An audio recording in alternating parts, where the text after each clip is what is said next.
Kuwait government లక్షల దినాలు ఖర్చు పెట్టి ఏకంగా సముద్రం దగ్గర ఒక సముద్రపు సిటీని అయితే నిర్మించింది. ఇప్పుడు మీరు చూడండి ఆ సిటీని. ఆయన అందరికి నమస్తే. మా సార్తో పాటు వాళ్ళ ఫ్యామిలీతో పాటు కలిసి నేను కూడా టూర్ పోతున్నాను అని చెప్పాను కదా. ఇక్కడికి వచ్చాము. అది ఏ ఏరియా అనేది ఇప్పుడు మీకు చెప్తా చూడండి. ఏదైతే నేను ఇప్పుడు నా రూమ్ లో అయితే ఉన్నా. ఒకసారి ఇప్పుడు నేను మీకు ఆ బయట చూపిస్తా చూడండి ఎట్లుందో అంతా బయట ఇల్లు అవన్నీ చూపిస్తాను. మీరు వీడియో మొత్తం చూడండి, స్కిప్ చేయకుండా. వీడియో అయితే బాగానే ఉంది. నాకు ఇచ్చిన రూమ్ కువైట్ లో ఇదే ఖైరాన్ లో నాకు ఇచ్చిన రూము మీకు మొత్తం చూపిస్తా చూడండి. మా సార్ వాళ్ళ పిల్లలకి స్కూల్ హాలిడేస్ ఇచ్చింటే వాళ్ళు 3 రోజులు ఇక్కడ ఉండనీకైతే వచ్చిండ్రు.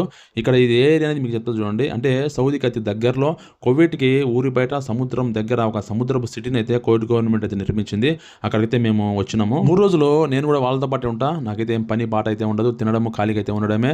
అంటే వీళ్ళు సంవత్సరం అయితే ఇక్కడికి వస్తా ఉంటారు. ఈ ఏరియాని వచ్చేసి ఖైరాన్ అంటారు, లేకుంటే షాలే అయితే అంటారు.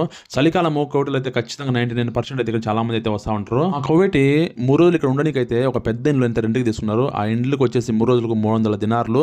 అంటే మన డబ్బులు వచ్చేసి 60-70 వేలు అయితే అవుతుంది పైనే. ఇప్పుడు మీరు చూస్తున్న ఇండ్లు వచ్చేసి గెస్ట్ హౌస్లు అనమాట. కువైట్లో హాలిడేస్ ఇచ్చినప్పుడు లేదంటే వారానికి ఫ్రైడే కానీ సాటర్డే కానీ ఇక్కడ వచ్చేసి ఊరికి ఎంజాయ్ చేసి ఉండి పోనికి మాత్రమే ఇక్కడ పర్మనెంట్ అయితే వాళ్ళైతే ఉండరు. ఇదిగో ఇప్పుడు మీరు చూస్తున్నారు కదా, ఈ ఇంటిని మా సార్ రెంట్కి అయితే తీసుకున్నాడు 3 రోజులకి. చూడండి ఎంత పెద్ద ఇంట్లో 3 ఫ్లోర్లు అయితే ఉన్నది. ఆ సామిరంగా ఇంటి లోపల ఉంది. ఇంద్ర భవనం మాదిరి అయితే ఉంది. మా సార్ వాళ్ళ ఫ్యామిలీ ఉంటేనైతే వీడియో తీయలేదు. చూడండి ఇది వచ్చేసి ఇంటి వెనకాల బయట సైడ్ అనమాట. సముద్రం పక్కనే ఉంది, బీచ్ లాంటిది. ఇది వచ్చేసి గార్డెన్. సాయంత్రం పూట కూర్చొని బొగ్గులు కాల్చుకుంటా చికెన్ కబాబులు కానీ మటన్ కబాబులు తింటా వ్యవహారం చేస్తా అయితే కూర్చుంటారు. ఇదంతా సముద్రం అనమాట. నాయన ఇంత పెద్ద బిల్డింగ్లో 7 మంది మాత్రమే ఉంటారు.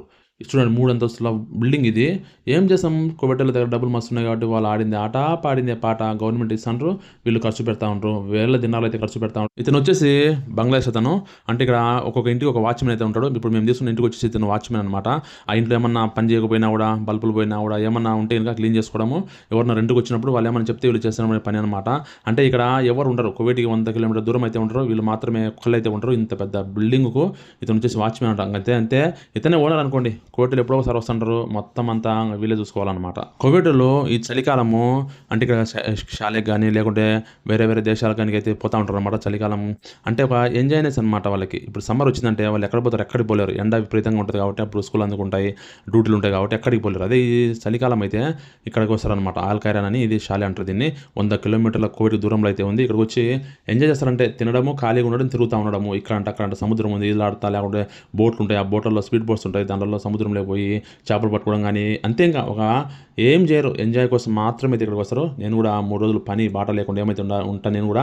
ఇవి వచ్చేసి ఇండ్లు అనమాట. ఇప్పుడు కొత్త కట్టిస్తాను ఇండ్లు అన్ని పెద్ద పెద్ద ఇండ్లు. ఒక్కొక్క ఇండ్లు కలిపి కనీసం 100 కోట్ల పైన అయితే అవుతుంది. మా సార్కు ఈ 3 రోజులకైతే అక్షరాలు 1,00,000 అయితే అయిపోతుంది. ఇంటికి బాడీ వచ్చేసి 70,000, అలాగే తిని ఒక 30-40 అయితే అయిపోతుంది. ఇప్పుడు మీరు చూస్తున్నారు కదా, ఈ డేరా వచ్చేసి కొత్త ఇండ్లు కడుతుంటారు కదా, ఆ ఇంటికి వాచ్మెన్ ఉంటారు కదా, వాళ్ళకైతే ఇది ఇస్తారు. వాళ్ళు దీంట్లోనే ఉండాలి. నా ఛానల్లో ఒక వీడియో అయితే ఉంది చూడండి ఒకసారి, ఎంత భయంకరంగా ఉంటుంది వాళ్ళ జీవితము. ఇప్పుడు చూడండి నేను సముద్రం దగ్గరికి అయితే పోతున్నా. చూడండి ఇదంతా సముద్రమే కానీ సముద్రం కాదు, సముద్రం లాంటిది. అంటే కువైట్ గవర్నమెంట్ లక్షల దినార్లు ఖర్చు పెట్టి ఇది ఇలాంటి సముద్రపు సిటీని అయితే కడుతుందన్నమాట. దీని చుట్టూ ఇండ్లు కట్టించుకొని ఈ కువైట్లో ఇట్లా సమ్మర్ కానీ లేకుంటే వింటర్ సీజన్లలో వచ్చేసి దీనిలో ఈదలాడము, ఇంకా స్పీడ్ బోట్లలో పోవడము, లేకుంటే ఫిషింగ్ చేయడము ఇట్లా చేస్తూ ఉంటారు అనమాట. కొన్ని వేల ఎకరాల్లో అయితే ఇంకా ఈ ఆల్ ఖైరాన్ లేదా సముద్రపు సిటీ అయితే ఉంది. చూడండి ఒక గుంట లాంటిది పెద్ద గుంత తయారు చేసి దాని చుట్టూ ఇల్లు కట్టించుకునేది. సముద్రం నుంచి ఈ నీళ్ళు అయితే నింపుతూ ఉంటారు. ఇప్పుడు మీరు చూసిన కదా సిమెంట్ దిమ్మ ఇది ఉంది కదా, ఇప్పుడు చూపిస్తా చూడండి. ఇది సిమెంట్ దిమ్మ ఉంది కదా, దీంట్లో అండర్ గ్రౌండ్ పైప్ లైన్ ఉంది అనమాట. పెద్ద పైప్ లైన్ ద్వారా సముద్రం నుంచి దీంట్లోకి నీళ్ళు అయితే నింపుతారు. పక్కనే సముద్రం అయితే ఉంది, పెద్ద సముద్రం. ఆ సముద్రం నుంచి నీళ్ళు అయితే ఇక్కడ తెప్పిస్తారు. ఏది ఏమైనా డబ్బు ఉంటే ఏ పనైనా పూర్తి చేయొచ్చు, నాకు అర్థం అయిపోయింది.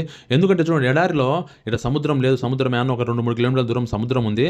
ఆ సముద్రం నుంచి పైప్ లైన్ చేసి ఈ విధంగా నీళ్లు నింపి దాని చుట్టూ ఇల్లు కట్టించుకొని వాళ్ళు ఎంజాయ్ చేయడానికి మాత్రం ఈ విధంగా లక్షల దినాలు ఖర్చు పెడతానంటే ఏదైనా కూడా చూడండి డబ్బు ఉంటే మనిషి ఏ పనైనా కూడా చేయగలని నాకు అర్థమైపోయింది. కానీ ఒక ప్రాణాన్ని మొత్తం తిరిగి తీసుకురాలే డబ్బు ఎంత ఉన్నా కూడా. ఇప్పుడు మీరు చూస్తున్నారు కదా, ఇది పైప్ లైన్ అనమాట. చూడండి అక్కడొకటి ఇక్కడ చూడండి 3-4 ఉన్నాయి చూడండి.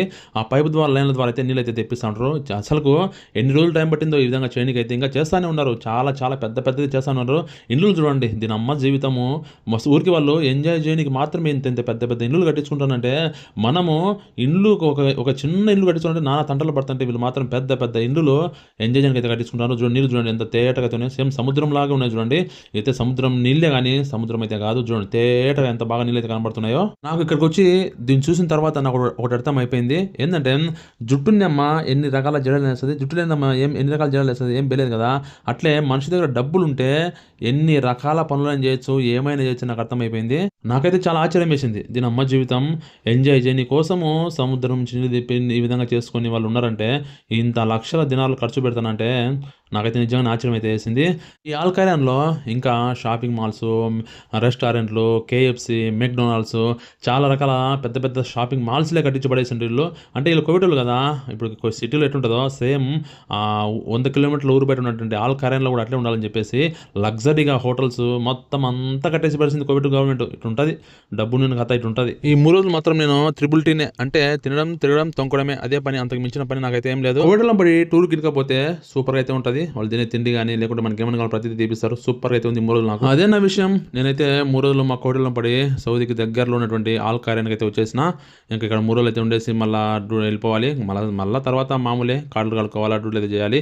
కాకపోతే ఈ 3 రోజులు మాత్రం ఎంజాయ్ చేయొచ్చు. Please like, subscribe.